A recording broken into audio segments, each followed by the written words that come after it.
Hello friends and medical student, pharmaceutics के इस video में हम लोग बात करेंगे अबाउट द सपोजिटरीज। इसमें हम लोग इसके इंट्रोडक्शन के बारे में बात करेंगे, एडवांटेज और डिसएडवांटेज के बारे में बात करेंगे और बात करेंगे about the types and classification of the suppositories के बारे में। मेरा नाम है डॉक्टर महंताब सिंह। तो चलिए शुरू करते हैं।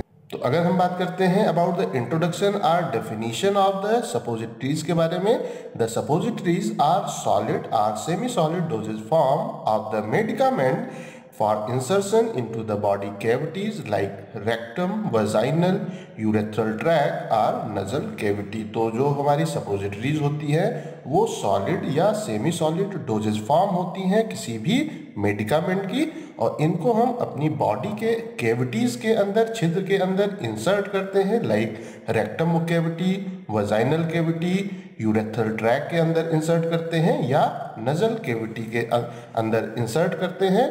हमको इस चीज़ का आइडिया है कि जो हमारी बॉडी का टेम्परेचर होता है वो अप्रॉक्सीमेटली 37 डिग्री सेंटीग्रेड होता है।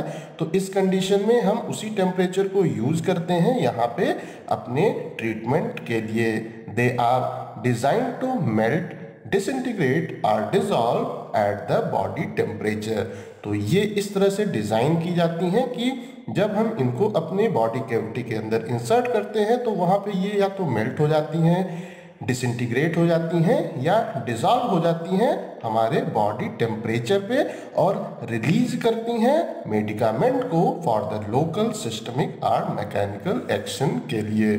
तो ये इस तरह से हम इनको प्रिपेयर करते हैं कि ये हमारे जब बॉडी टेम्परेचर पे आए तो वहाँ पे ये मेल्ट हो जाए, टूट जाए, वो डिसइंटीग्रेट हो जाए या हमारे बॉडी फ्लूइड के अंदर डिसॉल्व हो जाए, और उस कंडीशन में इनके अंदर जो मेडिकामेंट है उसको वो रिलीज करे for the local effect. Means आपको उसी पर्टिकुलर एरिया पे अगर इफेक्ट चाहिए तो वहाँ पे ये प्रोड्यूस करेंगी लोकल इफेक्ट, या वो वहाँ से एब्जॉर्ब होके सिस्टमिक सर्कुलेशन में आएंगी और हमें प्रोवाइड करेंगी सिस्टमिक इफेक्ट, या वहाँ पे अगर कोई हमें मैकेनिकल एक्शन की तो वहाँ पे भी हम इसको यूज करते हैं। अक्सर हम the suppositories intended for vagina, इनको हम कहते हैं पेसरीज। मीन्स वो सपोजिटरीज जो कि हमें इंसर्ट करनी है वजाइना में, उनको हम बोलते हैं द पेसरीज। जो हम इंसर्ट करते हैं इन द यूरेथ्रा उनको हम कहते हैं यूरेथ्रल बगीज, और जिनको हम इंसर्ट करते हैं इन द नजल कैविटी उनको हम कहते हैं नजल बगीज। तो वो pessaries are also made of compressed tablet. तो जो हमारी पेसरीज होती हैं उनको हम कंप्रेस्ड टेबलेट की तरह भी प्रिपेयर करते हैं, which disintegrate into the body fluid. वो जो कि बॉडी फ्लूइड है वहाँ पे जाके वो डिसइंटीग्रेट होता है, टूटता है, और उसके अंदर से मेडिकामेंट रिलीज होते हैं।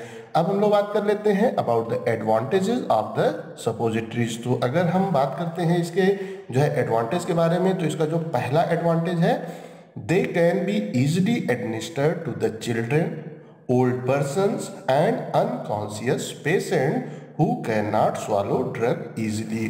तो इनको हम आसानी से जो हमारे बच्चे हैं उनके अंदर एडमिनिस्टर कर सकते हैं, ओल्ड पेशेंट हैं उनके अंदर इंसर्ट कर सकते हैं, या अनकॉन्शियस पेशेंट के अंदर इसको हम इंसर्ट कर सकते हैं, एडमिनिस्टर कर सकते हैं उस कंडीशन में who can not swallow drug easily. जो ड्रग को आसानी से, वो जो भी हमारी टेबलेट हैं, कैप्सूल हैं, अगर उनको वो आसानी से जो है स्वॉलो नहीं कर पा रहे हैं, निगल नहीं पा रहे हैं, तो उस कंडीशन में हम आसानी से इसको जो है इंसर्ट कर सकते हैं, एडमिनिस्टर कर सकते हैं पेशेंट की बॉडी की कैविटी में। वो they are inserted into the body cavity to produce local effect. तो अगर हमें अपनी ड्रग का लोकल इफेक्ट की आवश्यकता होती है तो उस कंडीशन में हम इसको बॉडी की कैविटी में इंसर्ट करके लोकल इफेक्ट वहाँ पे प्राप्त कर सकते हैं।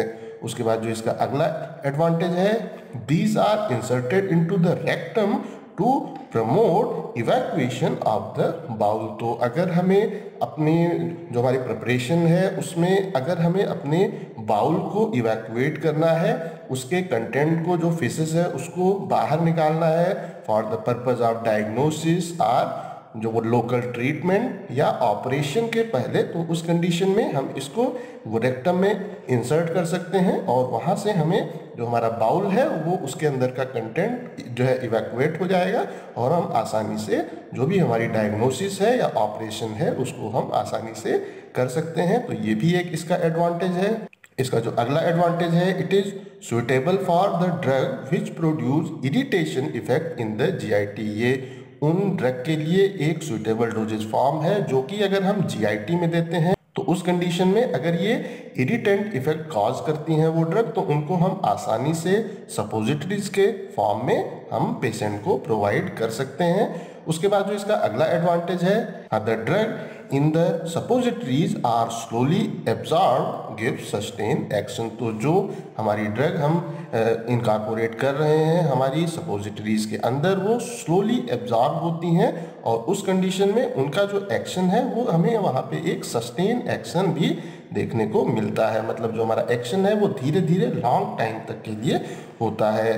The suppositories are unit doses form of the drug. ये एक यूनिट डोजेज फॉर्म होती हैं किसी भी ड्रग की और it avoid first pass effect. ये फर्स्ट पास इफेक्ट को अवॉइड करती हैं। तो अगर हम बात करते हैं about the first pass effect क्या होता है, तो हम जब भी किसी मेडिसिन को ओरली लेते हैं तो उस कंडीशन में जो काफ़ी सारी ड्रग है हमारी वो वेस्ट हो जाती है, वो हमारे आ जाती है in the process of metabolism और वहाँ से वो एब्जॉर्ब न हो करके डिस्ट्रॉय हो जाती है। काफ़ी कम पोर्शन सिस्टमिक सर्कुलेशन में आता है।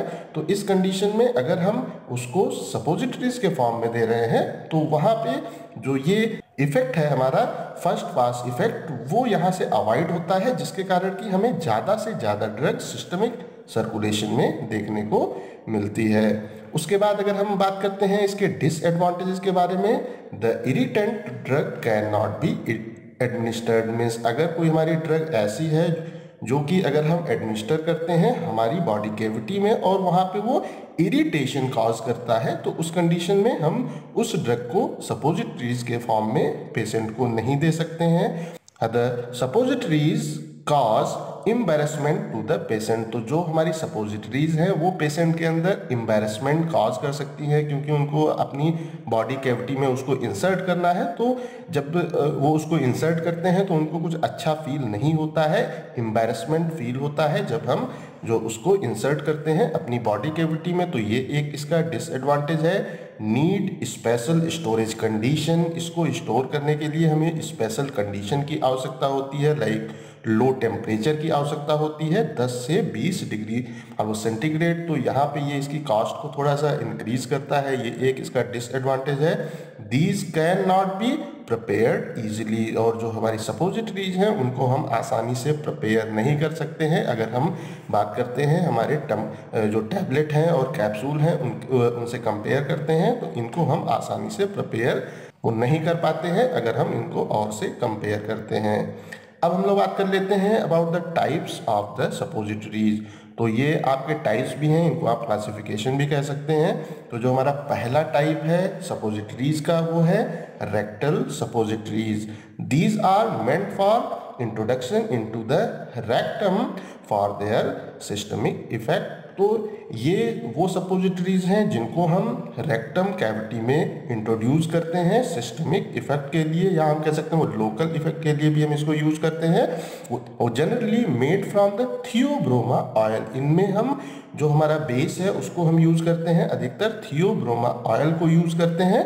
और ये जो हमारी हैं rectal suppositories, these are available in various size. और अगर इनके वेट की बात करते हैं तो ये 1 to 2 ग्राम के वेट में अवेलेबल होते हैं। तो जो हमारी रेक्टम है सपोजिटरीज वो काफ़ी सारे शेप और साइज में अवेलेबल होती हैं और इनका जो वेट है वो 1 से 2 ग्राम के बीच होता है। They are cone or torpedo shape. ये कोन शेप के होते हैं या आप कह सकते हो टॉर्पिडो शेप के होते हैं। वो कोन शेप तो आप लोगों को आइडिया होगा। अगर हम बात करते हैं वो टॉर्पिडो शेप की तो ये कुछ इस तरह के शेप होते हैं, तो इनको हम बोलते हैं वो टॉर्पिडो। और ये इन शेप में हमें देखने को मिलती हैं अगर हम बात करते हैं रेक्टम सपोजिटरीज की। इसका जो अगला टाइप है that is the vaginal suppositories. These are meant for the introduction into the vagina. तो इनको हम फीमेल के जो होती है वजाइनल कैविटी उसमें इंट्रोड्यूस करते हैं। They are also known as pessaries. इनको हम जो है कहते हैं, पेसरीज भी कहते हैं, ये लॉन्गर होते हैं देन द रेक्टम। जो हमारी होती है सपोजिटरी, उनके कंपैरिजन में अगर हम कंपेयर करें तो ये थोड़ा लॉन्गर होते हैं। The vaginal suppositories may be conical, rod shape or वेल्ट शेप के ये होते हैं। कोनिकल शेप भी आपको आइडिया होगा, रॉड शेप भी आपको आइडिया होगा। अगर हम बात करते हैं वेल्ट शेप की, तो इस कंडीशन में इनका शेप कुछ इस तरह का होता है, इसको हम कहते हैं वेल्ट शेप कहते हैं। तो इस तरह की भी हमें वजाइनल सपोजिटरीज देखने को मिलती हैं। और अगर हम इनके वेट की बात करते हैं तो ये अप्रॉक्सीमेटली 4 to 8 ग्राम वेट में हमें देखने को मिलती हैं। ये अब अगर इसको कंपेयर करते हैं रेक्टम सपोजिटरीज से, तो इनका जो साइज है वो थोड़ा बड़ा होता है, जिसके कारण इसका वेट भी 4 से 8 ग्राम के आसपास होता है। अगली जो है हमारी type, that is the nasal suppositories. These are meant for introduction into the nasal cavity. इनको हम अपनी नाक की कैविटी में यूज करते हैं। And also known as nasal bougies, इनको हम नजल बगीज भी कहते हैं। These are thin and cylindrical in shape. ये जो पतली होती हैं और जो गोलाकार रॉड के शेप की होती हैं। These are always prepared with glycerogelatin base को यूज करके हम इन जो हमारी वो नजल सपोजिटरीज है उसको हम प्रिपेयर करते हैं। क्योंकि जो हमारा होता है ग्लिसरोजिलेटिन बेस, ये हाइड्रोफिलिक इन जो है वो नेचर होता है, और ये हमारे जो होता है वो नजल सिक्रीशन होता है उसमें आसानी से डिसॉल्व हो जाता है। इसलिए हम इस बेस को यूज करते हैं जब हम नजल सपोजिटरीज प्रिपेयर करते हैं। इनकी अगर लेंथ की बात किया जाए तो ये 9 से 10 सेंटीमीटर लॉन्ग होते हैं। और अगर इनके वेट की बात किया जाए, वेट अबाउट 1 ग्राम के आसपास इनका वेट होता है। अगली जो हमारी है सपोजिटरीज, वो that is the urethral suppositories. These are meant for introduction into the urethra, also known as urethral bougies हम इनको कहते हैं। इनको हम अपनी जो हमारी होती है पेशाब की वो नली, उसके अंदर इंट्रोड्यूस करते हैं। इनको हम जो है यूरेथ्रा में इंट्रोड्यूस करते हैं और इनको हम कहते हैं यूरेथ्रल बगीज भी कहते हैं। These are thin, long and cylindrical, weight about 2 to 4 gram. ये पतली होती हैं, थिन होती हैं, लॉन्ग होती हैं और गोलाकार रॉड के शेप की होती हैं। और ये 2 से 4 ग्राम का इनका वेट होता है। और जो हमारी अगली है that is the ear cones. इसमें these are meant for introduction into the ear. इनको हम अपने कान के अंदर यूज करते हैं, कान की जो कैविटी है उसके अंदर यूज करते हैं। And they are also known as aurinaria, इनको हम कहते हैं।